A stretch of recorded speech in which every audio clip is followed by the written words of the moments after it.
నాతో చెప్పాను, వీరు మహాశ్రమల నుండి వచ్చిన వారు, వీరు మహాశ్రమం నుండి వచ్చిన వారు గొర్రెపిల్ల రక్తంలో తమ వస్త్రములను గొర్రెపిల్ల రక్తంలో తమ వస్త్రములు ఉదుకొని వానిని వెంపు చేసుకునిరి. చాలండి, ప్రార్థన చేద్దాం. పరిశుద్ధుడైన తండ్రి, కృపగలిగిన యేసయ్యా, నీ స్తోత్రాలు. ఇంతవరకు తోడుగా ఉండి కాపాడి నడిపించారు. మీ కృపను బట్టి వందనాలు చేస్తున్నాం. తోడుగా ఉండండి. పాటల్లో మహిమ పొందారు. స్తోత్రాలయ్యా. మీ వాక్యాన్ని వినబోతున్నాము. నాకు మాకు మనందరికీ వినే చెవి, గ్రహించే హృదయం, వాక్యానికి లోబడే జీవితాలు దయచేసి కాపాడి కృపను భద్రపరచండి. ఎవరి దీవించండి అయ్యా. తండ్రి, ఆయన ఈ సేవని నానాన్ని వృద్ధులు నడిపించి పరాభివృద్ధిని కలిగించి అనేకులను మీ అడుగు దేవుడు నడిపించినట్లుగా తండ్రి దేవుడైనా ఇక్కడ మీ వెలుగు ప్రకాశించినట్లుగా ద్వారా తెరవండి. అంతేగాక తండ్రి అనేకులకు దీవెనకరంగా ఈ స్థలాన్ని, ప్రాంతాన్ని, ప్రాంగణాన్ని మీరు మార్చమని వేడుకుంటున్నా, సహాయం చేయమని నజరేయుడైన యేసు నామములో వేడుకుంటున్నాము తండ్రి. ఆమేన్, ఆమేన్, హల్లెలూయా. దేవునికి మహిమ కలుగును గాక. దేవుడు నాకు ఇచ్చిన అవకాశాన్ని బట్టి దేవునికి నేను కృతజ్ఞతాస్తుతులు చెల్లిస్తున్నాను. అదేవిధంగా దేవుని దాసులు సంఘంగా వారికి అన్నకి ప్రత్యేకమైన వందనాలు తెలియపరుస్తున్నాను. పెద్దలు, దేవుని దాసులు, రంగపట్ల కుటుంబానికి ప్రత్యేకమైన వందనాలు. అదేవిధంగా చేరవలసిన మీ అందరికీ పేరున వందనాలు చెల్లిస్తున్నాను. మనందరినీ దీవించిన గాక. ఆమేన్, హల్లెలూయా. కొద్ది నిమిషాలు వాక్య భాగాన్ని ధ్యానించాలి. సో ఈ వాక్యాలు మనకి మేలుకరంగాను ఆధ్యాత్మికమైన స్థితికి ఎదుగుదలకు మనకి ఎంతో ఉపకారంగాను ప్రయోజనకరంగా ఉన్నాయని నేను దేవుణ్ణి ఎంతగానో స్తుతిస్తున్నాను. ఎందుకంటే ఈ చర్చి యొక్క యానివర్సరీలో నేను వచ్చినప్పుడు కూడా ఇది వన్ ఆఫ్ మై ఇన్స్టిట్యూషన్ అని చెప్పాను. అంటే నాకు నేర్పించిన నా యొక్క పాఠశాలలో ఇది కూడా ఒకటి. ఎందుకంటే ఒక ప్రత్యేకమైన కోణంలో, ఒక ప్రత్యేకమైన విధానంలో ఈ యొక్క కల్వరి ప్రార్థన మందిరం నడిపించడం నాకు నిజంగా చాలా సంతోషకరమైన విషయం. ఆమేన్, హల్లెలూయా. నేను గర్వం లేకపోతే పొగడలను, నన్ను ప్రత్యేకంగా బూస్ట్ చేయాలనే ఉద్దేశం కాదు. అట్లాంటి నాకు దూరం అనగాదు. హృదయపూర్వకంగా యథార్థంగా ఈ లెంట్ కానీ, చర్చి ప్రతిష్టలు కానీ స్టార్టింగ్ ఎక్కడి నుంచే ప్రారంభమైంది. ఇది సత్యం, ఈ మాట సత్యం. ఆమేన్. సో కనుక దేవుని దగ్గర కూర్చొని ప్రార్థన చేసినప్పుడు ఆయన అద్భుతమైన విషయాలను దేవుడు ఇవ్వడాన్ని బట్టి వాటి ద్వారా నేను బలం పొందుకుని, నేను ధైర్యం తెచ్చుకొని, నేను దేవుడిలో ఇంకా ముందుకు వెళ్ళడానికి, అనేక మందిని ముందుకు నడిపించడానికి దేవుడు నన్ను ఎన్నుకున్నందుకే దేవుడికి మహిమ కలుగును గాక. వాక్యాన్ని ఇది ఈ సంవత్సరానికి చివరి వారం. ఆమేన్, హల్లెలూయా. అయినా కూడా చివరి వారంలో కూడా మన వాక్యాన్ని ఎక్కువ ధ్యానం చేయాలి. ఆమేన్. ఇంట్రెస్ట్ వచ్చారు వాక్యం కోసం ఇచ్చినాడు ఉన్నారా? అదే నాకు వెంటనే చెప్పారు, ఇంటికి చెప్పాలి. తర్వాత దూరంలో మళ్ళీ ఆర్డర్ పెట్టాలని జరిగింది. నేను కూడా తెలియదా? ఆమేన్, హల్లెలూయా. ఈరోజు మనం మరొక విషయాన్ని, లేకపోతే సిలువ త్రాసులకు తెరవలసిన మరొక విషయాన్ని మనం ధ్యానం చేద్దాం. ఈరోజు మనం ధ్యానం చేయబోతున్న టాపిక్ ఏంటంటే సిలువ సైన్యం. ఏంటి? ఓకే, మన చర్చి పేరు పెడదాం, కల్వరి సైన్యం. ఆమేన్, హల్లెలూయా. ఎవరు మనం నిజంగా సంతోషంగా చెప్పాలి. కల్వరి సైన్యంలో ఉన్నావో లేదో ఈరోజు సిలువ త్రాసులోకి రావాలి. అది ఈరోజు మన అంశం. ఆమేన్. సిలువే కృప, సిలువే ప్రేమ, ఇదే సిలువ తీర్పు కూడా ఉంది. ఆమేన్. ఎంత ప్రేమ, ఎంత సహనం, ఎంత త్యాగం, ఎంత క్షమ సిలువలో ఉందో ఇదే సిలువ రేపు తీర్పుకు కూడా ఆధారమై దీన్ని బేస్ చేసుకునే తండ్రి ఆయన తీర్పు తీరుస్తాడనే విషయం కూడా సత్యం.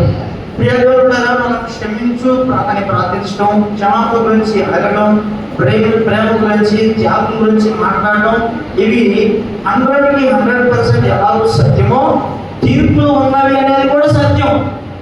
ఆమేన్. సువార్త అంటే ఏంటి? రక్షణ పొందు పరలోకం వెళ్తాం అన్నది ఒకటే కాదు. రక్షణ పొందకపోతే నరకం వెళ్తాం అన్నది కూడా స్వార్థే.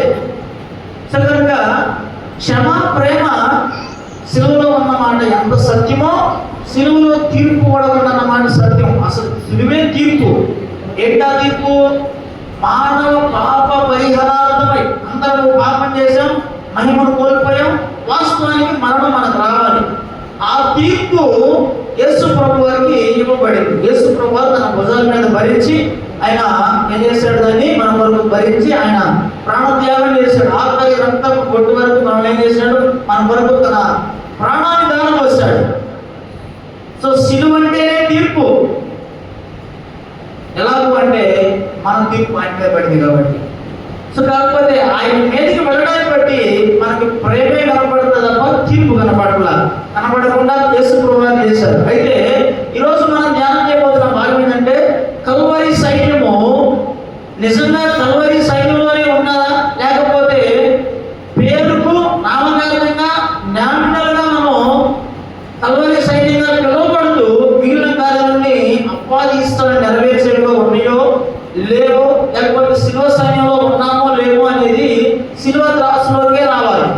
శిలువ త్రాసు తప్ప న్యాయంగా కోయడానికి ఇంకా ఎవరు లేరు. పరిశుద్ధాత్మ దేవుడు శిలువ మాత్రమే న్యాయమైన తీర్పునివ్వగలిగింది. ఆమేన్.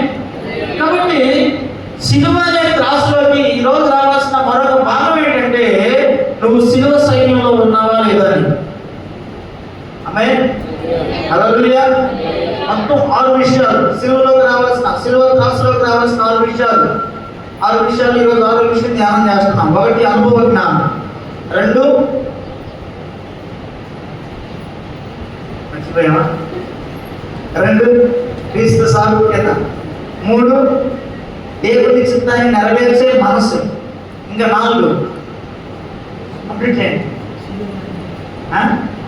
ఎవరి వశంలో ఉన్నాం? శిలువ వశంలోనే ఉన్నావా? 5 లాస్ట్ వీక్ మనం ధ్యానం చేస్తుంది. శిలువ ఆధీనంలో ఉన్నామా? వశంలో ఉండటం వేరు, ఆధీనంలో అంటే మనకి అందులో ఎగ్జాంపుల్ చూసాం. ఎలీషా ఆధీనంలో గెహాజీ ఉన్నాడు, కానీ ఎలీషా వశంలోనే ఉన్నాడు, కానీ ఎలీషా ఆధీనంలో లేడు. అతని ఆధీనంలో డబ్బు ఆధీనంలో ఉన్నాడు, బహుమాన ఆధీనంలో ఉన్నాడు. సో ఇంటికి మనం ఎవరి ఆధీనంలో ఉన్నాం అనేది గత వారం మనం ధ్యానం చేసిన వారు. ఈరోజు శిలువ సైన్యంలో ఉన్నామా లేమా? ఆమేన్. దీని గురించి ఇంట్రొడక్షన్ గా కొద్ది నిమిషాలు, లాస్ట్ వారం కనుక ఒక 2 నిమిషాలు ఎక్కువైనా భరిస్తారని నేను ఆశపడుతున్నాను. ఆమేన్. ప్రేమపూర్వకంగా జస్ట్ దీని మై రిక్వెస్ట్ అంతే. ఆమేన్. ఇంట్రొడక్షన్ చూద్దాం. సైన్యంలో ఉండడం ఏంటి? సైన్యం అంటే ఎవరు? సైన్యము అంటే యుద్ధానికి సిద్ధపడేవాడు. రకరకాల సైన్యాలు ఉన్నాయి కదా, అందులో ప్రాముఖ్యంగా సైన్యం అంటే మనకి వెంటనే జ్ఞాపకం వచ్చేదంటే రాజు దగ్గర ఉన్న సైన్యము, యుద్ధానికి సిద్ధపడే సైన్యము, ఇవన్నీ మనకి జ్ఞాపకం వచ్చేది. తర్వాత ఇంకా రకరకాల సైన్యాలు ఉన్నా అవి పెద్దగా గుర్తింపుడు రాలేదు. సైన్యము, మనం దేవుని సైన్యము, కల్వరి సైన్యము, శిలువ సైన్యమై ఉన్నాము. యేసు ప్రభువారికి ఇవ్వబడిన పేరేంటి? సైన్యములకు అధిపత్యము యెహోవా అని పాత నిబంధనలో, సైన్యములకు అధిపత్యము ప్రభువు అని కొత్త నిబంధనలో ఇవ్వబడింది. ఆమేన్. రోమా పత్రిక 9:29లో, యాకోబు పత్రిక 5వ అధ్యాయము 4వ వచనంలో అనుకుంటా ఉంటది, సైన్యములకు అధిపత్యము ప్రభువు అని అంటారు. ఇక పాత నిబంధనలో మనకి ఆది కాండం నుంచి మనం చూసుకుంటూ వస్తే ఆ తరచు వెళ్ళే పదం సైన్యములకు అధిపత్యము యెహోవా. ఆమోస్ గ్రంథంలో ఆయన 4వ అధ్యాయం మాట్లాడే ఆయన సైన్యములకు అధిపత్యము యెహోవా అనే పేరు ఆయనకి ఉన్నది మనం కదా. సో కనుక సైన్యములకు అధిపతి అని ఆయన అయినప్పుడు మరి సైన్యం ఎవరు? ఇదో ప్రశ్న మనం వేసుకోవాలి.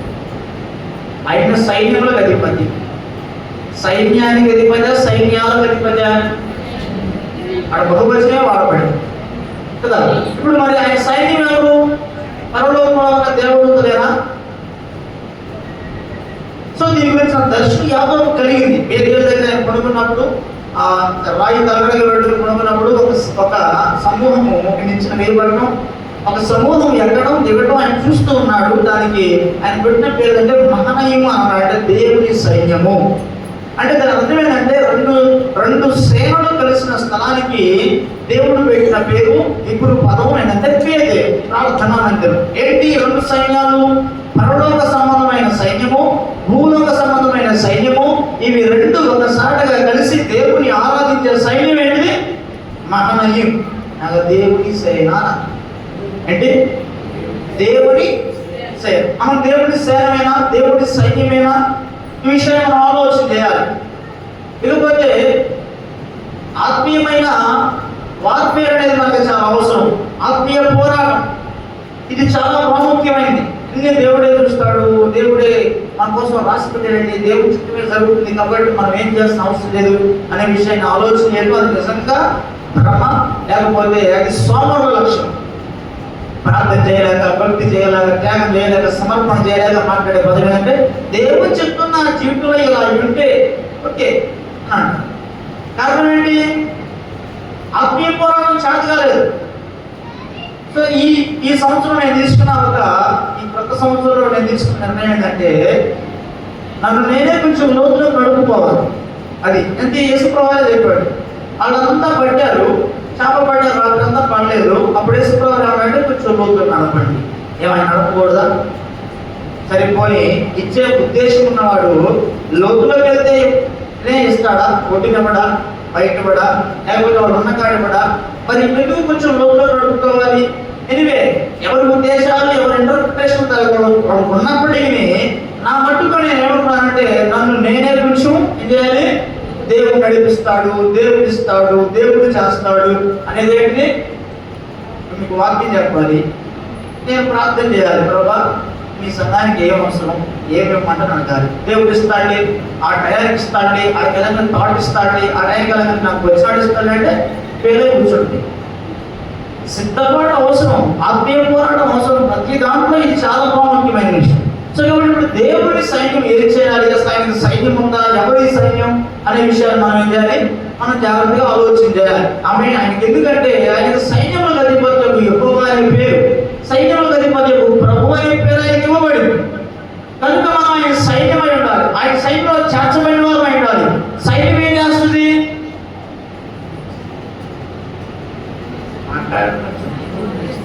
యుద్ధం చేస్తుంది, పోరాటం. సో ఈ విషయాన్ని కూడా మీకు కొంత అర్థంగా చెప్తాను, తర్వాత మనం అంశంలోకి దాడిపోతాం. సావులు, ప్రార్థన, భక్తి, సావుకులు, ప్రవక్తలు వీళ్ళందరూ 2 టైప్స్ ఉంటారు. ఒకటి ఇర్మియా జాతికి సంబంధించినవాడు, రెండవది ఏలియా జాతికి సంబంధించినవాడు. ఇర్మియా విలాప ప్రవక్త. ఏ విధంగా కదని ఏడుస్తాడు, కన్నీరు కాస్తాడు, ప్రభా తెలియదయ్యా, విడిచిపెట్టయ్యా, క్షమించయ్యా, తప్పించయ్యా, ఒకసారి వదిలిపెట్టయ్యా అని అడ్డం పడతాడు. ఇది ఒక తెగ అన్నమాట. ఇర్మియా జాతి ప్రతి దానికి అర్థం ఇది చాలా ప్రాముఖ్యం. విలాప ప్రవక్తల వారు, విలాప సావకులు, విలాప విశ్వాసులు. ఇది ప్రతి వ్యక్తికి అవసరమే. ఇది రెండవ తెగ ఉన్నారు, ఇది ఏలియా జాతి.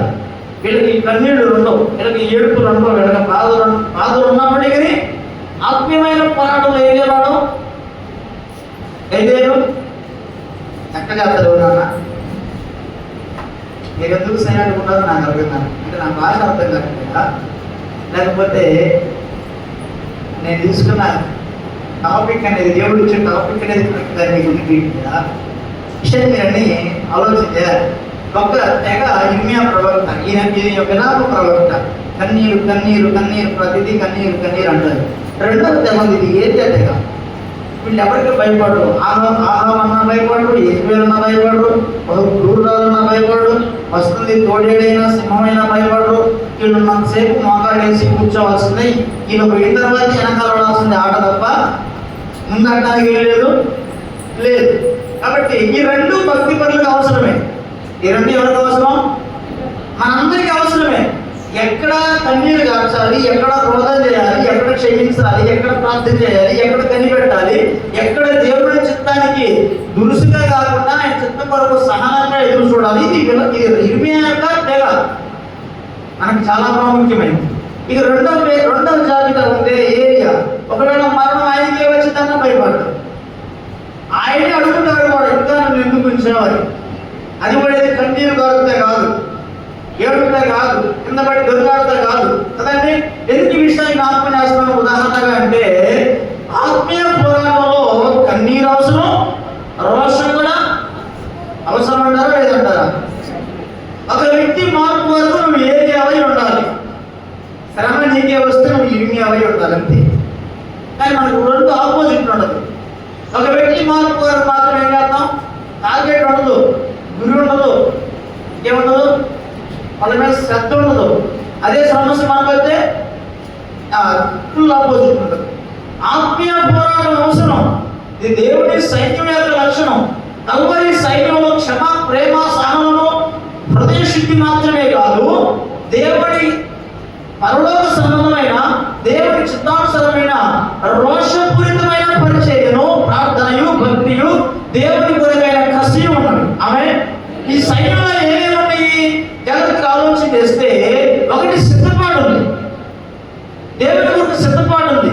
ప్రాముఖ్యంగా నాకు నచ్చిన మరొక మంచి అద్భుతమైన మాట ఏంటంటే, సంఖ్యాకాండం 23వ అధ్యాయం 24వ వచనంలో రాయబడింది, అది పట్టుకొని ఉన్న ఆడసింహము అది లేచి నిక్కి అది పట్టిన దాన్ని చేర్చకుండా అది పడుకోవాలని రాయబడింది. ఎవరు మాట మనం తీసుంటే చదవండి అమ్మా అది మాట. ఇది సంఖ్యాకాండం, క్షమించాలి, సంఖ్యాకాండం 23వ అధ్యాయం 24వ వచనం. అది ఆడసింహం వలె లేచును, నిక్కి నిలుచును, వేటను తిని త్రాగు వరకు పండుకోదు. దానికి ఉన్న రోషం ఏంటంట, ఇది బిలాము ప్రవచనం. యాకోబుడు గురించి, ఇశ్రాయేలు గురించి రాయబడుతున్నమాట. ఇశ్రాయేలు అంటే పోరాడేవాడు. ఇశ్రాయేలు అంటే అర్థం ఏంటండి, ఏంటి మన అర్జున ఎప్పటి నుంచో వింటున్న వాక్యాలు. ఇశ్రాయేలు అంటే పోరాడేవాడు. మరి ఈయనకి ఇవ్వబడిన పేరేంటి, అది ఆలస్యం నిక్కి ఇవ్వబడింది. పట్టిన చేసుకుని నిద్రపోదు, పట్టిన కాకుండా నిద్రపోదు. 22 రాయబడింది, రాజు యొక్క జయ ధ్వని వలన ఉంది, గురుపోదు వంటి వేగం. ఏంటమ్మా, గురుపోదు వంటి వేగము వారికి కాదు. ఇప్పుడు చెప్పండి, కన్నీరు ఎక్కడ కాల్చాలి, ఎక్కడ రోషంగా ఉండాలి? సైన్యానికి పోరాడే గుణం ఉండాలి. బైబిల్లో అనేక సందర్భాలు ఉన్నాయి. మనం పోరాడేది కంప్లీట్ చేయాలి సెకండ్స్, నాకు రాదు. నేను మనం పోరాడేది ఎదుగుదల కాదు, కానీ అధికారులతోనూ ఈ లోక సంబంధం నాదులతో మనం ఏం చేస్తున్నాం, పోరాడతాం. మీరు ఆ పోరాటం వరకు సర్వాంగ కవచం ధరించండి అని రాయబడింది. ఇలాంటి విషయాలన్నీ మనం బైబిల్లో చూస్తున్నప్పుడు అలంకారంగా రాయబడ్డ మాట, లేకపోతే నిజంగా ఆత్మీయ పోరాటం ఉందా? బట్ మీరే సంతోషిస్తారు. ఆత్మీయ పోరాటం ఉందా? అలంకారంగా ఏదో రాయబడాలి కాబట్టి రాయబడిన మాట. ఆ సైన్యంలో సిద్ధపాటు చాలా ప్రాముఖ్యం. ఆ సైన్యానికి సింహం వంటి స్వభావం అవసరం. ఏమవసరం? అందుకనే మనుషుల మీద, మన ప్రతివాదుల మీద మనం పగ తీసుకోవడానికి కాదు, వాళ్ళ విషయంలో ఇర్మియా ప్రవక్తలు ఏడవాలి. మరి ఏం చేయాలి? ఎవరి విషయంలో ఎవరైతే ఈ భక్తిని ఆటంకపరుస్తున్న యెజబెలు ఉన్నారో, ఎవరైతే యెజబెలు అంటే మనిషి కాదండి, అర్థంగా మనిషి పేరు రాయబడినప్పటికీ 7 సంఘాలతో మాట్లాడుతున్నప్పుడు యెజబెలు కోత నీలో ఉంది అని రాయబడింది. యెజబెలు కోత ఏంటి? సత్యాన్ని చంపి సత్యాన్ని పోషించిన కదా యెజబెలు అంటే. ప్రవక్తని, దేవుడి ప్రవక్తను చంపింది, ఇంకేం చేసింది? బయట ప్రవక్తను పోషించింది. సత్యాన్ని చంపి అసత్యాన్ని పోషించడం యెజబెలు కోత. అందులో మనం సింహ స్వప్నాలు అవ్వాలి. అందులో మాత్రం కన్నీరు కాచుకోడు. అందులో ఏం చేయాలి? ధైర్యం చెడకుండా సింహం వలె ధైర్యంగా నిలబడి పోరాడాలి. పోరాటం అవసరం. ఆత్మీయ పోరాటం చాలా ప్రాముఖ్యం. కల్వరి సైన్యము, శిలువ సైన్యం, అందుకే మూలవాక్యం మనం చదువుకున్నాము, ఎవరు లెక్కింపు శక్తిమ గారి మహా సైన్యం ఆయన కనపడింది. వీళ్ళు ఎవరు వారి దూతరైతే 14 రోజులు అన్నారు, గొర్రెపిల్ల రక్తంలో కనకబడ్డవారు వీళ్ళు తమ వస్త్రాలను ఏం చేశారట? ఎవడు లెక్కింప శక్తిము కానీ ఆయా కాశీలో నుంచి, ఆయా దేశంలో నుంచి, ఆయా ప్రాంతంలో నుంచి, ఆయా ప్రదేశాల నుంచి ఎన్నుకున్నారు. వీళ్ళందరూ ఎవరయ్యా అంటే అంటాడు, గొర్రెపిల్ల రక్తంలో, శిలువ రక్తంలో తమ వస్త్రాలను, కల్వరిలో తమ వస్త్రాలను ఉతుక్కున్నవారు. ఆ మహాసైన్యం పరలోకంలో మనం చూస్తాం. ఆత్మీయ పోరాటం, ప్రార్థన జీవితం, భక్తి చాలా ప్రాముఖ్యం. ఇందులో మనం చూస్తాం సిద్ధపాటు. ఆ రాజు సైన్యంలో ఏంటంటే ధైర్యం. అంటే సింహం వంటి ధైర్యం, గురుపోతు వంటి వేగం. గురుపోతు వంటి వేగం. ఈ విషయం మనం జాగ్రత్తగా ఆలోచన చేయాలి. గురుపోతుకి మంచి చెడు తెలియదు. దాని తలదాకేమంటే దాని తలని ఎవరో తాకిరాని స్పీడ్గా అది పంటైన కూడా ఇంటికి కొట్టింది. దాని లక్షణం మూర్ఖపు లక్షణం, అంత వేగం. సో అంత వేగంగా ఉండాలి. పరిచయ విషయంలో, భక్తిలో, సత్యాన్ని ఖండించడంలో, దేవుని వాక్యానికి వ్యతిరేకమైన కార్యాలు ఇది కాదని చెప్పడంలో సింహం వంటి గురుపోతు వంటి వేగము, రోషం ఉండాలి. ఇది ఏలియా స్వభావం. ఆనాడు ఏదైతే జరుగుతుందో దాన్ని సహించలేకపోయాడు. అందుకని ఆయన నడిచి వెళ్తుంటే ఆహాబైనా నిజమేలైనా వీళ్ళ కాకాలంతే. ఇరిమియాని కొట్టేవాళ్ళు ఉన్నారు, తిట్టేవాళ్ళు ఉన్నారు, ఈవెన్ మిడత సైతం భయపెట్టే విధంగా ఇరిమియా చెప్తుంది. అందుకని ఇరిమియా పరిచయము, ఇరిమియా సేవను, ఇరిమియా ప్రవచనాలను ఎవరు తప్పుకోవడం లేదు. తప్పు పరిచయ శాశ్వతమైన పరిచయం. ఆమేన్. హల్లెలూయా. హల్లెలూయా. ఏలియా పరిచర్యలో శాశ్వత ప్రవక్తలు లేపబడతారు. ఇవి రెండు యేసు ప్రభు శిలువకు సాదృశ్యం. ఆమేన్. హల్లెలూయా. ఇప్పుడు ప్రశ్న ఏంటంటే, లేకపోతే ఏ త్రాసులకు మనం రావాలి? శిలువ త్రాసులకు రావాలి. ఏ విషయాన్ని తీసుకొని రావాలి? కల్వరి సైన్యంలో ఉన్నావో లేదో రావాలి. ఈ ప్రశ్న. ఆమేన్. హల్లెలూయా. కాబట్టి రోషపూరితమైన భక్తి కలిగి ఎంతి దినాల్లో, ఈ చివరి దినాల్లో దేవుని ధైర్యంగా ఉపాసన నిలబడి ప్రభా అని తీసినప్పుడు బలా మంచి దాసురాడు అనే సాక్ష్యం పొందే అంత స్థితి, స్థిరత్వమైన భక్తి మనలోకి రావాలి. ఇది దేవుని యొక్క ఉద్దేశం. అందుకే ఈ కుడికలు, ఈ ప్రార్థనలు, ఈ యొక్క ఏర్పాటు దేవుని సావుకులు, పెద్దలు మీ కొరకు ఏర్పాటు చేశారు. ఆమేన్. హల్లెలూయా. సడన్గా మన ఆత్మీయ పోరాటంలో మనం ముందుకు వెళ్ళాలి. ఏం చేయాలి? ఆత్మీయ పోరాటంలో ముందుకు వెళ్ళాలి. దేవుడు నడిపిస్తాడు కదా అంటే ఆ మాట కూడా వ్యతిరేకమే కాదు. నడిపించేది దేవుడే. కాకపోతే దేవుడు చెప్పినట్టుగా మనం నడవాలి. అది కొంచెం లోతుకి వెళ్ళమంటే లోతుకి వెళ్ళాలి. ఇక్కడ ఆగాలంటే ఇక్కడ ఆగాలి. అట్లా కాకుండా నీ ఇష్టం వచ్చిందంతా చేసి అయోగ్యం ఉంది కదా. ఎగ్జాంపుల్, ఆ ఊరు చెప్పరా మోయాలు కదమైన అంతే నాకు వెళ్ళింది. దేవుడు నడిపించాడు ఆమె. నడిపిరా దేవుడు, ముమ్మాటికి దేవుడు నడిపిరా నడిమి. తనకై తాను నడిచి నష్టపోయింది. ఆమె దేవుడు వెళ్ళు అంటే వెళ్ళాలి, ఆగు అంటే ఆగుతుంది, కొంచెం లోతు అంటే లోతు, కొంచెం ఒడ్డు అంటే ఒడ్డు. నడిపించేది, జీవించేది, లోతులో అయినా ఒడ్డులో అయినా చేపలు పడే విధంగా చేసేది దేవుడే. కానీ ఆయన ఎలా ఉన్నప్పుడు వెళ్ళాలి. అంతే కదా. ఆయన అద్భుతం చేస్తే నీళ్ళు వచ్చి రాతి బాగా పడదా, నీళ్లు పొయ్యాలి. పొయ్యమన్నాడు కాబట్టి పొయ్యాలి. చేసుకెళ్ళి ముంచి మళ్ళీ పోయమన్నాడు కాబట్టి పొయ్యాలి. అట్ట కాదు, మేము ఎక్కడ కూర్చుంటాం, అద్భుతమైన కొన్ని చూస్తాం, సంతోషిస్తామంటే కుదరదు. ఆయన చెప్పినట్టు నడవాలి. ఆమేన్. హల్లెలూయా. దేవుడు మిమ్మల్ని దీవించిన కాక వాక్యంలోనికి వెళ్దాం. అసలు ఈ సైన్యం ఎవరు వీళ్ళు, ఏమై ఉన్నారు విషయం మనం వెళ్ళిపోదాం. ప్రకటన గ్రంథంలో 17వ అధ్యాయము 14వ వచనం చదువుదాం. మనం ముందుకు సాగిపోదాం. గొర్రె పిల్లతో యుద్ధం చేస్తారు కానీ ప్రభువులకు ప్రభు, రాజులకు రాజు, చాలు తనతో కూడా ఉండినవారు. అంటే దేవుడు యుద్ధం చేస్తాడు. యుద్ధం చేసేది దేవుడా, మనుషుడా?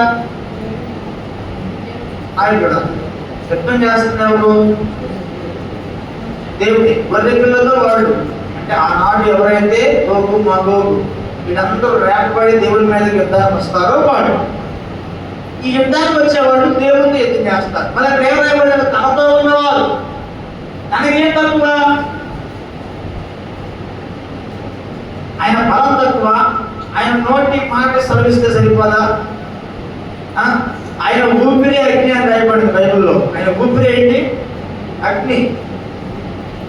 నవము గ్రంథంలో, ఆమోస్ గ్రంథంలో క్లారిటీగా, అంటే పర్ఫెక్ట్గా కాదు కానీ ఉన్న బైబిల్ ఏంటంటే ఆయన సొదొమ మీద ఉమ్మేశాడు అని రాయబడింది. ఆయనకి ఏమి బలం తక్కువై మళ్ళీ ఆయనతో ఉన్నవారు ఆయన గెలిపించాలి అంటే ఈ విషయాలన్నీ, ఈ వచనాలన్నీ, వాక్యాలన్నింటిని బట్టి మనం అర్థం చేసుకుంటే ఆత్మీయ పోరాటం అవసరమని, ఆయన మనకు అధిపతి అయినాడని, మనం ఆయన సైన్యమైనామని దీన్ని బట్టి బైబిల్ మనకి తేటగా బోధిస్తుంది. నేను కాదు బోధిస్తుంది ఈ విషయాన్ని, పరిశుద్ధాత్మ దేవుడే వాక్యం నుంచి మనతో బోధిస్తున్నాడు. అయితే విషయం ఏంటంటే ఈ శిలువ సైన్యంలో, ఆ మహా సైన్యంలో, ఆ లెక్కింపగాని సైన్యంలో, తెల్లటి వస్త్రంలో ఉదుకున్న వారి సైన్యంలో, కల్వరి సైన్యంలో నువ్వు నేను ఉన్నామా లేదనేది ఈ రోజు త్రాసులో రావాల్సిన ఒక బలమైన విషయం. ఓకే కదా, మన ముందుకి తనతో ఉన్నవారు చూడండి చేసి కానీ ప్రభువులకు ప్రభువు రాజులకు రాజునై ఉన్నందునను తనతో కూడా ఉండిన వారు, లోబడిన వారు, ఏర్పరచబడిన వారు, నమ్మకమైన వారు. లోబడ్డవారు, ఏర్పరచబడ్డవారు, నమ్మకమైన వారు, తనతో ఉన్నవారు. ఆమేన్. హల్లెలూయా, హల్లెలూయా. నాతో ఉన్నవారు ఎవరంటండి చెప్పాలి. పిలువబడిన వారు, ఏర్పరచబడిన వారు. ఈ క్వాలిటీస్ మనలో ఉంటే నువ్వు శివ సైనికులు, కలవడ సైన్యంలో ఉన్నట్టు. ఈ క్వాలిటీస్ ఏమి మనలో లేకపోతే అవుట్ ఆఫ్ అంటే మనం సైన్యానికి వెళుతున్నాం. ఆమేన్. హల్లెలూయా. మనం ఆయన ఆర్మీ కాదు, మన ఆర్మీ సపరేట్గా ఉంది. సో ఈ విషయాలు జాగ్రత్తగా పరిశీలన చేసి భక్తిలో ప్రార్థనలో ముందుకెళ్ళాలి. తనతో ఉన్న వారు ఏం చేస్తారు? అదే ప్రకటన 14:4 తనతో ఉన్నవారు త్వరగా జరిగితే మనం ముందుకు వెళ్ళిపోవాలి. ఎరగని వారు అదే ఎరగని వారు ఎక్కడికి పోవునో చాలండి. ఎక్కడికి తనతో ఉన్నవారు ఆయన ఎక్కడికి పోవునో అక్కడికల్లా వెళ్తారు. ఎక్కడెక్కడికి వెళ్తారు? ఎక్కడెక్కడ గమనిస్తారు? 5 రొట్టెలు పెట్టే కాడికేనా, నేడును రసంగా మార్చే కాడికేనా, అద్భుతాలు చేసే కాడికేనా, ఇంకా కొబ్బరి డబ్బాలు ఇచ్చే కాడికేనా? కంప్లీట్ చేయాలండి. ఎక్కడికి పోతాడు? ఆయన ఎక్కడెక్కడికి వెళ్తాడో, లోయలోకి వెళ్తే, మండలెక్కితే, శిలువ మీదకి వెళ్తే, పైన మనకు అదే కదా శిలువ. ఆమేన్. ఎక్కడికి వెళ్తాడో అక్కడికి ఆయనతో పాటు వెళ్తాడు, ఆయనతో ఉన్నవారు. ఆమేన్. ఇప్పుడు చెప్పండి, మనం ఆయనతో ఉన్నవారం అయితే నీకు ఇవ్వబడిన సంఘపు ఆజ్ఞ ప్రకారము, సంఘంలో ఉన్న క్రమ ప్రకారము మనం ఆయన ఎక్కడికి వెళ్తాడో అక్కడికి వెళ్తున్నామా? అది ఉపవాస ప్రార్థన, కన్నీటి ప్రార్థన, శ్రమ దినాలైనా వెళ్తున్నామా? లేకపోతే ఓన్లీ ఆశీర్వాద ప్రార్థనలు, రొట్టె రస ప్రార్థనలు, ఇంకా 5 రొట్టెలు 2 చేపల ప్రార్థనలు? ఈరోజు సమాజం అంటానే ఉంది. అది భక్తి కాదు, ముమ్మాటికి కాదు. ఆమేన్. అవి దేవుని పరిచయంలో భక్తిలో ఉన్న కార్యాలు మాత్రమే, కానీ అదే భక్తి కాదు. ఎక్కడికి వెళ్తారో అక్కడెక్కడికి వెళ్తారు. ఆమె 5,000 మందికి ఆయన రొట్టె చేపలు పెట్టి తిన్నారు. రుచిలో అంతమంది ఉన్నారా? 12,000 మంది ఉన్నారా? కేవలం కొందరు స్త్రీలు, ఆయన ప్రేమించిన శిష్యుడు ఉన్నారు అంతే. మిగతా వాళ్ళు అన్నారా? ఎక్కడెక్కడికి పోవునో అక్కడెక్కడికి వెళ్ళాలి. ఉపవాస ప్రార్థన అంటే ఉపవాసం ఉంటే రాదు. కన్నీటి ప్రార్థన అంటే రమ్మకుడికి అంటే ఒకవేళ దేవుడు ఇంకా కృపనిచ్చి ఇంకా దేవుడు పరిచయం విస్తరింపజేసి దూర ప్రాంతం పరిచయం చేద్దాం అన్నప్పుడు వైగారు అంత దూరమే అడుగుతాం అన్నాం అనుకో. అదేంటిది? ఎక్కడెక్కడికి పోతే అక్కడెక్కడికి వచ్చే మంద కాదు, మంద సపరేట్ మంద. మేము అందుకే పరమగీతలో ఉంది జతగాళ్ళ మంద, ప్రియుని మంద కాదు.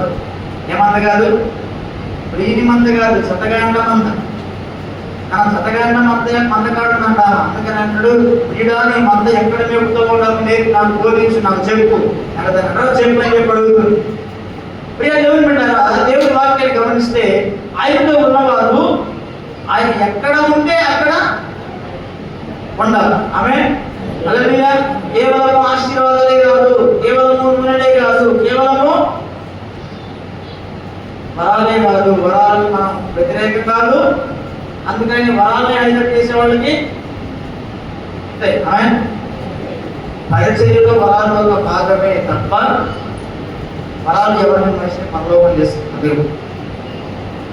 మీరు అంగీకరించినా అంగీకరించకపోయినా ఇది సత్యం. ఈ మాట వరాలు, ఒక ప్రవచన వరం, ఒక స్వస్థత వరం, ఒక భాషలో మాట్లాడే వరం, ఈరోజు చాలా కాంట్రవర్సీ ఇవన్నీ.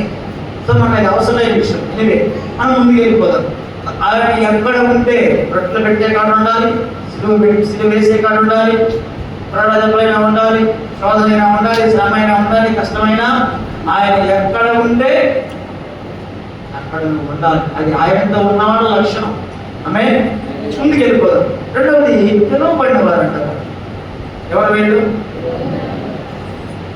చాలా చిన్న పదం, చిన్న విషయం, కానీ ఒక పరిపూర్ణత, ఒక పరిపక్వత లేని దీన్ని అనేక మంది అనేక రకాలుగా వాడుకుంటూ దేవుని సేవను అవమానపరిచేవాళ్ళు చాలా మంది ఉన్నారు. సేవనే కాదు, పరిచర్యలో కానీ భక్తిలో కానీ దేవుని పిలిపేంటి. మీలో కొంతమందికి రకరకాల దేవుడి కృప ఇవ్వబడింది, పిలువబడ్డ పని వేరుగా ఉన్నాడు. ఆ పనిలో నీకు అది నచ్చినప్పుడు ఆటోమేటిక్గా నువ్వు వాడే పదం దేవుడు నన్ను పిలవలేదు, పరిపూర్తి చేయడం చెప్పాలి కదా నువ్వు. ఆయన పిలువబడ్డవారు, ఆయనతో ఉన్నవాళ్ళు ఎవరు? పిలువబడిన వారు ఉన్నారు. ఏంటి పిలుపు? ఎవరిని పిలుస్తాడు దేవుడు? పిలుపుని గురించిన ఒక పరిపూర్ణమైన విషయాన్ని బైబిల్లో ఏమని రాయబడుతుంది? మనం జాగ్రత్తగా ఆలోచన చేస్తే చదువుతాం బైబిల్లో నుంచి. పిలువబడిన వారు మత్తయి సువార్త 20వ అధ్యాయం 6-7 వచనాలు.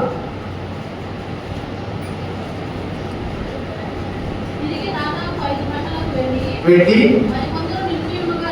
మరికొందరు నిలిచి ఉండగా చూసి ఎవరికి నేను నిలిచి ఉన్నారని వారిని అడుగగా చాలండి.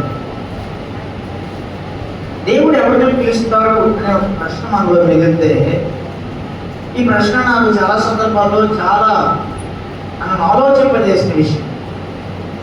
పిలుపు, దేవుడు నన్ను పిలిచాడు, దేవుడు నన్ను పిలిచాడు. ఈ పిలుపును వాడి ఈమెన్ ఈరోజు ఒక పరిపూర్ణత, పరిపక్వత లేని భక్తి పట్ల కూడా ప్రార్థన సంఘాలను పిలుస్తూ పరిచయం చెప్పదీసేవాడు ఉన్నారు.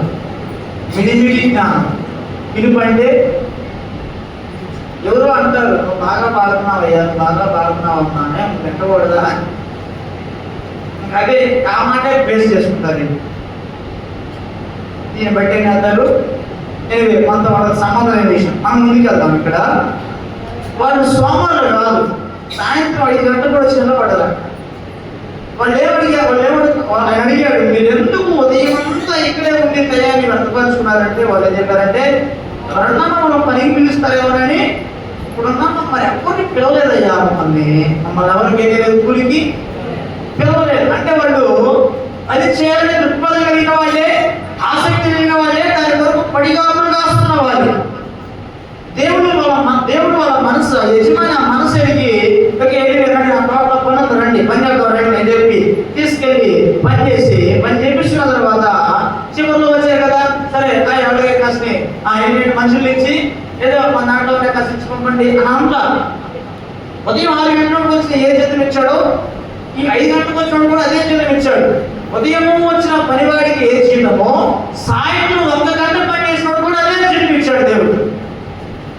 కారణం ఏంటి? ఎవరిని పిలుస్తున్నాడు దేవుడు అంటే ఆసక్తి వడగాలు, అంటే పడిగాములు. మందిర పడి విషయంలో, తోట విషయంలో పడిగాములు కాసి సోమరులు కాక, నాకు దేవుడు ఎందుకు పని ఇవ్వలేదు, ఎందుకు నాకు పరిచయం ఇవ్వలేదు, ఎందుకు నా సంఘాన్ని వృద్ధిపరచుకోలేకపోతున్నాడు, ఎందుకు నా సంఘ విషయంలో నేను ఎందుకు ఈ పనిలో ముందుకు సాగలేకపోతున్నాడు అనే తప్పని ఎవరికైతే ఉందో వాళ్ళని దేవుడు ఏం చేస్తున్నాడు? వాళ్ళ ఆసక్తిని చూసి దేవుడు వాళ్ళు ఏం చేస్తున్నాడు? వాళ్ళు కూలికి పిలుస్తున్నాడు. ఆమె హల్లెలూయా. వీళ్ళెవరు తప్పించుకు వెళ్ళిపోయేవాడు కాదు. మాస్టర్ కనబడి పని చెబుతాడేమో కాబట్టి కనపడకుండా కట్టపడకుండా తిరుగుతాం అనుకునేవాడు కాదు. ఇంకా ఉదయం అంతా అరే ఆనాడేమో ఈనాడైతే మొబైల్స్ వచ్చింది కాబట్టి గట్టిగా తింటాం, కాలు మీద కాలు వేసుకోవడం. ఏం చేస్తాం? మీమ్సా మీమ్స్ చూస్తా టైం పాస్ చేసే రకం కాదు, అవునా? సో ఈ విషయం ఒక విశ్వాసకే కాదు, సేవకులకే కాదు, యవనస్తులకి, ప్రతి ఒక్కరికి దేవుడు నేర్పిస్తున్న ఒక బలమైన పాఠం ఏంటంటే, నీకంటూ ఒక బడిగా ఉండాలి. ఎందుకు నేను ఇంకా ఎదగలేకపోతున్నాను, ఎందుకు స్టడీస్లో కానీ, భక్తిలో కానీ, ప్రార్థనలో కానీ, దేవుని బలాలు పొందుకోవడంలో కానీ ఎందుకని ఒక ఆసక్తి, ఒక తృష్ణ, ఒక రోషం నీకెందుకు రావట్లేదు అనేది ఈ రోజు నీకు రావాల్సిన ఒక రోషపూరితమైన సింహ స్వభావం. ఆమె ఎవరిని పిలిచాడు దేవుడు అంటే గంట వచ్చి ఏం పని చేస్తారు వాళ్ళు వచ్చి ఏం చేస్తారు, అలా ఇంకేసేపు టైం అయిపోయింది. వాళ్ళు మాట్లాడుకుంటూ చేస్తారు, కాలక్షేపం అయిపోయింది, పని అయిపోయింది. కూలి వాళ్ళకి అలాగే ఇచ్చాడు కదా, తగ్గిలా కదా, కూలి సగం పోయినా కదా, మరి కూలి ఇచ్చేది కరెక్ట్గా ఇచ్చాడు. కారణం ఏంటి అంటే ఆయన వాళ్ళ మనసు ఎరిగాడు. వాళ్ళు ఎందుకని ఉదయం నుంచి ఆడే ఉన్నారు అంటే దేవుడి వాక్యం వాళ్ళు చెప్తారు, మమ్మల్ని ఎవరూ పిలవలేదు, ఎవరో పిలుస్తారేమోనని వచ్చాం. అనగా సరిపడి నా తోటలో మనం వెళ్దాం. ఆమె ఈ పదం మనం నేర్పించే బలమైన పాఠం ఏంటంటే నీ తోటలో నీకు పనం ఉంది. మన తోట ఏమన్నా మనకి పనం, మన తోటలో పనిచేయాలి, కట్టాలి, మన తోట కట్టాలి, నువ్వు బతకాలి, తోటను బతికించాలి. ఇది అక్కడ నేర్పించే పాఠం ఏంటి మనకి? ఫైనాన్షియల్గా కాదండి నేను మాట్లాడుతుంది, ఫైనాన్షియల్ విషయాలు కాదు, ఆధ్యాత్మికత. ఆమె ఆత్మీయమైన జీవాన్ని మనం జీవులకు నడిపించే క్రమంలో ఏం చేయాలి? ముందుకు సాగిపోవాలి. ఆమె హల్లెలూయా హల్లెలూయా. నేను వచ్చిన ప్రతిసారి వాడే ఒక పదం ఏంటంటే కుర్చీ ఇంకా కానివ్వండి, రక్తాత్మను నేను తీసుకురావాలి. ఆమె హల్లెలూయా. ఈసారి కూడా అదే విషయాన్ని ప్రోత్సహిస్తూ ఇంకొక మంచి మాట మీకు జ్ఞాపకం ఇస్తుందంటే మీరేదో కూలికి వెళ్తున్నట్టుగా ప్రార్థన, సంఘం కొరకు ప్రార్థన, బాక్స్ కాలేజ్ పెట్టుకోవడం, లేకపోతే ఒక ప్రయోగం లాగా ప్రార్థన చేయాలి. హల్లెలూయా. ఇలాంటి పడిగలపులు నీకు ఉండాలి. దావీదు అంటాడు, మందిరపు ఆవరణలో నివసించుట మేలు. 23వ కీర్తన అన్నాడు కదా, నేను చిరకాలము ఈ మందిర నివసిస్తాం. వాళ్ళకి మందిర ఆవరణమే పరిమితి, మనకి మందిరం కూడా పరిమితి. ఆమె పిలుపు ఆశ కలిగిన వారిని పిలుస్తాడు. ఆమె హల్లెలూయా. ఎవరి ఆశ? ఏ ఆశ? సంఘం పట్ల, సావుల పట్ల, పెద్దల పట్ల, సంఘ విశ్వాసుల పట్ల, చదువుకున్న సంఘస్థులు, పిల్లలు, మన యవనస్తులు మనకు ఉన్నారు, ఉద్యోగ ప్రయత్నాలు చేసేవారు ఉన్నారు, వ్యాపార బిజినెస్ ప్రయత్నాల్లో ఉన్నవారు ఉన్నారు. వీళ్ళందరి పక్షాన నువ్వే పని కట్టుకొని నడుం కట్టుకొని ప్రార్థన చేయాలి. ఆమె హల్లెలూయా. ఈ ప్రశ్న నీకుంటే నువ్వు సిలువ సైన్యమే. అవుట్ ఆఫ్ లేకపోతే మన ముందుకు వెళ్ళాలని వచ్చి 3వ అధ్యాయం 4వ వచనం ఎంత మాట్లాడు.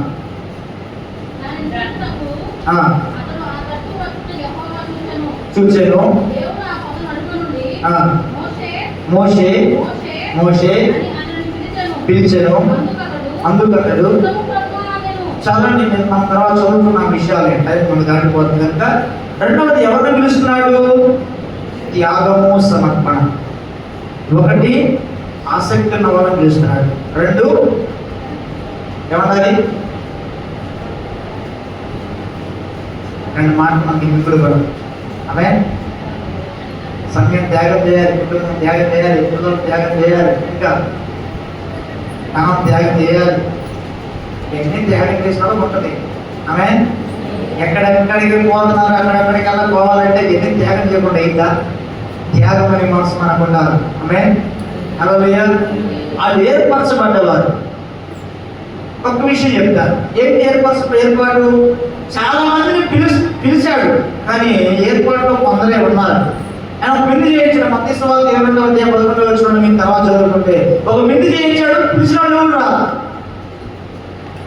ఏర్పాట్లు లేని వాడు, ఎన్నికలు లేని వాడు దేవుడు మళ్ళా పిలిస్తే వాళ్ళు వచ్చి కూర్చున్నారు. ఆమె ఏర్పాటులో అందులో ఒకరికి వస్త్రం లేదు, ఏం లేదు, పెళ్లి వస్త్రం లేదు. ప్రియ దేవుడారా, దేవుడిచ్చిన ఆ సర్వాంగ కవచమైన వస్త్రాన్ని ధరించుకొని ఆయన పిలుపుకు లోబడి రావడమే దేవుడి ఏర్పాటు. ఇక ప్రాముఖ్యమైనది నమ్మకస్తులు. ఆయనలో ఉన్నవారు, పిలువబడిన వారు, ఏర్పాటులో ఉన్నవారు నమ్మకస్తులు కనుక ఆయన అపజయం లేదు. ఒక సంఘమైన, కుటుంబమైన, భక్తిలో మనం ముందుకెళ్ళాలంటే మనకు ఉండాల్సిన 3 లక్షణాలు. 1 నీకు పిలుపు ఉండాలి, 2 నీకు ఏర్పాటు ఉండాలి, 3 నువ్వు నమ్మకమైన వ్యక్తివై ఉండాలి. ఉందా నమ్మకత్వం మన దగ్గర ఉందా? చూడండి బైబిల్లో నుంచి మత్తయి సువార్త 25వ అధ్యాయం 15-18 వచనాలు రాసుకోండి, తర్వాత చదువుకోండి. అక్కడ తలాంతులు, 5 తలాంతులు, 2 తలాంతులు, 1 తలాంతు గురించి మాట్లాడినప్పుడు ఒకడు ఒక దాన్ని పాతి పెట్టేశాడు. తనకిచ్చిన దాంట్లో వాడు నమ్మకస్తుడు కాదు. ఏం కాదు? తనకిచ్చిన దాంట్లో వాడు నమ్మకస్తుడు, వాడు ద్రోహి, వాడు అపనమ్మకంగా ప్రవర్తించిన వాడు. వాడికి పిలుపు ఉంది, వాడికి ఏర్పాటు ఉంది, కానీ నమ్మకస్తుడు కాదు. నువ్వు సంఘంలో పిలువబడ్డావు. సంఘంలో ఒక బలమైన వాక్యాన్ని ప్రతి ఆదివారం ప్రతి క్రమకోడిలో దేవుడి సాగుల ద్వారా నువ్వు వింటున్నావు, బలం పొందుకుంటున్నావు. అయితే ఈ నమ్మకత్వం ఏ స్థాయిలో ఉంది? వరాలను వృద్ధిపరచడంలో, భక్తిని వృద్ధిపరచడంలో, తలాంతులను వృద్ధిపరచడంలో నువ్వు నమ్మకస్తురాలవేనా? దేవుడికి ప్రార్థన కన్నీరు కాల్చే తలాంతి ఇచ్చాడు. నువ్వు ప్రార్థన చేసినట్టుగా ఎవరు ప్రార్థన చేయలేదు. నిజంగా నేను చాలా సంతోషిస్తున్నాను. మీరు పాటలు పాడినప్పుడు అన్ని పాటలు చాలా అర్థవంతమైన పాటలు, చక్కని ప్రార్థనలు, కొత్తగా చేస్తున్న ప్రార్థనలో నిజంగా అంటే మీరు ఎలా చేస్తున్నారు దీన్ని బట్టి అర్థం అవుతుంది. మంచిది. అయితే నమ్మకస్తులుగా ఏమన్నా అందులో మన అవసరాల కోసమే ప్రార్థన చేసి మీద పక్కన పెట్టేస్తున్నా. అది ఒకటి ఇచ్చాడు, వాడు నమ్మకస్తుడు కాదు. వరాలు వృద్ధిపరచడంలో, తలాంతులు వృద్ధిపరచడంలో సంఘంలో నమ్మకత్వం లేకపోతే ఇది శిలువ సైన్యం కాదు. అలాగే ఇంకా మా ముందుకు వెళ్తే సంఖ్యాకాండము 40:16 అప్పగింపబడిన విషయంలో మోషే నమ్మకంగా చేశాడంట. అందుకని ఎదురు రాయబడింది 3:3 దేవుని ఇల్లంతలో నమ్మకమైన మోషే. ఆమేన్. అప్పగించిన పని నింతలో ఎవరు అందరికి కట్టమని చెప్పాడు. అందరిలో నేను 3 ఉండాలి, నేను బ్రతుకుండాలి, పడుకుండాలి అని చెప్పినప్పుడు ప్రభా ఇది సరిపోలేదు, కానీ నేను ఒక పడుగు దొరికిద్దామని చెప్పి తనదైన ఏదన్నా ఉందా? తనదైన ఆలోచన ఉందా? తనదైన తలంపు, తనదైన నడిపిస్తుందా? లేదు కదా. అంటే ఏది చెప్పాడో అదే చేశాడు, ఏది చేయమన్నాడో దాన్ని చేసి ముగించాడు. కనుక అప్పగించిన దాన్ని ఏదైనా ముగించడం నమ్మకత్వం, పదాలను వృద్ధిపరచడం నమ్మకత్వం. మరొకటి మత్తయి సువార్తలోనే 24:45 మనం చూస్తే యజమానుడు తగిన వేళ అన్నం పెట్టడానికి చాలండి. ఇంటి వారికి నమ్మకంగా అన్నం పెట్టడం ఏంటి? నమ్మకస్తు లక్షణం. వాడు నమ్మకస్తు కాబట్టి అప్పగించిన ఇంటి మీద నీ కుటుంబాన్ని అప్పగించాడు దేవుడు. మరి నువ్వేం పెడుతున్నావు? అమ్మంలో 5 వంకేనండి ఆత్మీయంగానే మరి సార్ అందరం భోజనం చేస్తున్నాం. ఓకే, నువ్వు ఎదిగా ఆత్మీయంగా ఆత్మీయ ఆహారం అందిస్తున్నావా? మాధ్యం చూపిస్తున్నావా? ప్రేమ సహనం కనపరుస్తున్నావా కుటుంబంలో, పిల్లల దగ్గర? సో ఈ విషయాలన్నీ మనం ఏం చేయాలి? వీటన్నింటిలో మనం నమ్మకం ఉండాలి. ఆయనతో ఉన్న సైన్యానికి ఉండే లక్షణం అది పిలువబడింది, ఏర్పాటులో ఉన్నది, నమ్మకమైంది. ఆమేన్. ఇప్పుడు ఎక్కడ ఉన్నా మన దగ్గర ఇవన్నీ ఉన్నాయా? ఇవన్నీ ఉంటే కలవరి సైన్యం. ఆయనతో పోరాడతాం. ఆయన చెప్పాడు లెక్కింప శక్యం గారి మహాసైన్యంలో మనం కూడా ఉంటాం. ఆమేన్. మన గురించి ఆయన సాక్ష్యం ఇస్తాడు. లేదు నమ్మకంగా లేదు, ఆడు పాతి పెట్టినట్టుగా పొలాలను పాతి పెట్టి నాకు ఇది నచ్చలేదు ప్రభావ, ఇది పోటీ ప్రభావ అని అదనంగా అయిపోతే నీకు నచ్చింది అడుగుతా, నేను చెప్తూ నెరవేర్చుకుంటా. నా ఇంకా అప్పగించిన పని కాకుండా అప్పగించడానికి వ్యతిరేకంగా వ్యవహరిస్తూ అప్పగించడానికి కొంత కలిపి కొంత చేసి కొంత తీసేసి దాన్ని కొట్టు ఇలాగో ఏం చేయకూడదు? భక్తి చేయకూడదు. అది సైన్యం లక్షణం కాదు. ఆమేన్. ఈ విషయాలన్నీ కలవరి క్లాసులోకి రావాలి. వస్తే ఆమేన్. ఇదే కరెక్ట్ అని నేను చెప్పట్లేదు, ఇది కరెక్ట్ అని చెప్తున్నాను. ఇంతటితో అయిపోయాడని చెప్పట్లేదు. అర్థమవుతుంది కదండి? ఇది కరెక్ట్, ఇది సత్యం. కానీ ఇంతటితో అయిపోయిందా? ఇవ్వాలి. ఇది ఇంకా ధ్యానం చేయాలి. ఈ సంవత్సరం ఏం చేయాలి? ధ్యానం చేయాలి, ఇంకా కనిపెట్టాలి, ప్రార్థన చేయాలి, భక్తి చేయాలి. ఆమేన్. శిలువ సైన్యంలోకి నువ్వు చేరాలి. శిలువ సైన్యంలో కన్నీరు ఉంది, క్షమ ఉంది, ప్రేమ ఉంది. సత్యమే రోషం కూడా ఉంది.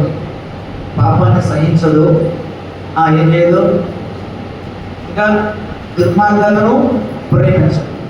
ఆమె వరాన్ని దాచిపెట్టుని తీసుకెళ్ళాన్ని చేయడం అన్నది పెళ్లి వస్త్రం లేని వాడిని, తన పుట్టిన వాడిని సిలివేసిన వాడిని క్షమించమన్న ఈయన అంటాడు. నువ్వు ఇది పెళ్లి వస్త్రం లేదు కాబట్టి ఇప్పుడు వెలుపల చీకట్లో కూడా అయినా వరాన్ని పాతి పెట్టిన వాడిని వాడు నమ్మకస్తుడు కాదు, ఆయన తీసుకెళ్ళి చీకటి కొట్లో పడేది చెప్పాడు. ఇవన్నీ బైబిల్లో ఉన్న సత్యాలు, బైబిల్లో ఉన్న చరిత్ర. ప్రియదేవులారా, ఎంత క్షమను అంటున్నావో అంతే ఆత్మీయ పోరాటం ఉందని అదే వాక్యం చెప్తుంది. సిలువ సైన్యంలోకి మనం రావాలి, చేరాలి, కల్పరి సైన్యం అయి ఉండాలి. నమ్మకస్తులమేనా?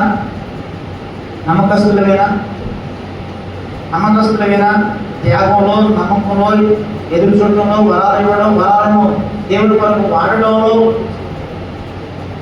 సమయాన్ని త్యాగం చేయడంలో, ధనాన్ని త్యాగం చేయడంలో, ఇవన్నింటిలో మనము నమ్మకస్తులుగానే ఉన్నామా? లేకపోతే ఎలా ఉన్నాం?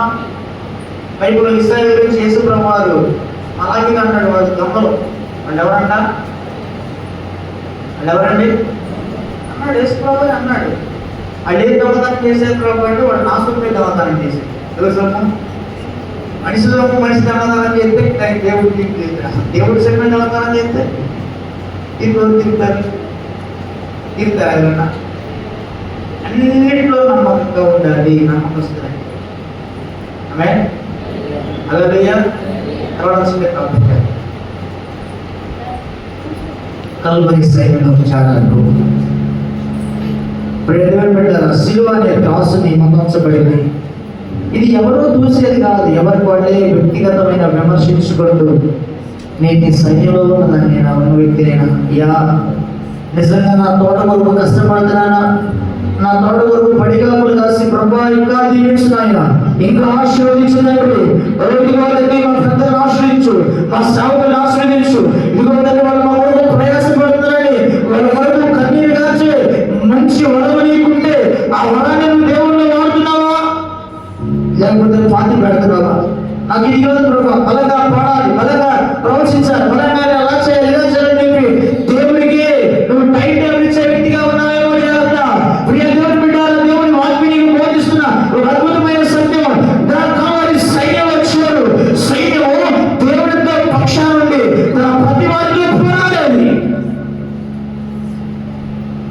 అంటూ ఉన్నవారు, ఏర్పాటులో ఉన్నవారు, నువ్వు ఏర్పరచబడ్డావు కాబట్టి ఈ రోజు వచ్చున్నావు. నువ్వు ఈ స్థలంలో నీకు ఒక ప్రత్యేకమైన క్యాడర్ ఉంది. దేవుని సాగుల కన్నీరు నీ కొరకు కన్నీరు కారుస్తుంది. దేవుడు సిద్ధపరిచిన భోజనము ఏదైతే ఉందో వాక్యము భోజనము నీ కొరకు సిద్ధపరిచేవాడిని. నువ్వు ఏర్పాటు ఉన్నావు కాబట్టి మనలోకి చేరావు, నువ్వు పిలువబడ్డావు కాబట్టి మనలోకి చేరావు. ప్రియ దేవుని విషయంలో, సర్వ విషయంలో, సాగుల విషయంలో దేవుడు ఇస్తాడు, దేవుడు చూస్తాడని చెప్పి సోమరిగా బ్రతుకుతున్నాడు తండ్రి. ప్రార్థన, భక్తి, పాటలు, ఆరాధనలు వెనకబడికి పోయిన సినిమాలు కనపడుతున్నాయి అని చెప్పి ఈ రోజు దేవుడి కన్నీరు కాచగలిగితే దేవుడు నిన్ను ధైర్యపరుస్తాడు. ప్రియ దేవుని బిడ్డలారా, పోరాట పటిమ అవసరం. దేవుడి వాక్యంలో మనం చూస్తాం. పాపము అంటే అర్థం ఏంటంటే ఆజ్ఞ అతిక్రమం. ఏంటి ఆజ్ఞ? నువ్వు మనిషిగా ఉండాలి, దేవుని సైనిగా ఉండాలి. కాదు అని మీరిపోయిన తర్వాత, గురి కోల్పోయిన తర్వాత దేవుని వాక్యం చెప్తుంది నువ్వు పాపంలో పడిపోయిన వ్యక్తివి. పాపం అంటే గురి కోల్పోవడం. దేవుని సైనికులుగా గురి కలిగి ప్రవర్తించు. ఆత్మీయ పోరాటంలో మన ముందు సైపోయేవారిగా ఉండాలి. ఈ సంవత్సరం సిలువ ధ్యానాల్లో సిలువే మనకి తీర్పు అనేది, సిలువే న్యాయమైన త్రాసు ఉన్నది. అందులోకి రావాల్సిన 6 విషయాల్లో ఈరోజు మనం విన్నాం. ప్రియ దేవుని బిడ్డలారా, నువ్వు దేవుని సైన్యంలో చేరిన వ్యక్తివేనా? పేరుకు నామకరణంగా సైన్యంలో ఉన్న వ్యక్తిలాగా ఉన్నావా? ప్రతివాది పక్షాన ఉన్న గుడాచారిగా ఉన్నావా? వాడి ఇష్టాన్ని నెరవేర్చేవాడిగా ఉన్నావా? వాడి తరపు నెరవేర్చేవాడిగా ఉన్నావా? ఓ ప్రియ దేవుని బిడ్డ, ఎవరి బిడ్డ, దేవుని వాక్యంలో మాట్లాడుతుంది. కుటుంబంలో నమ్మకమైన వ్యక్తులైన మనము ప్రార్థించాడు.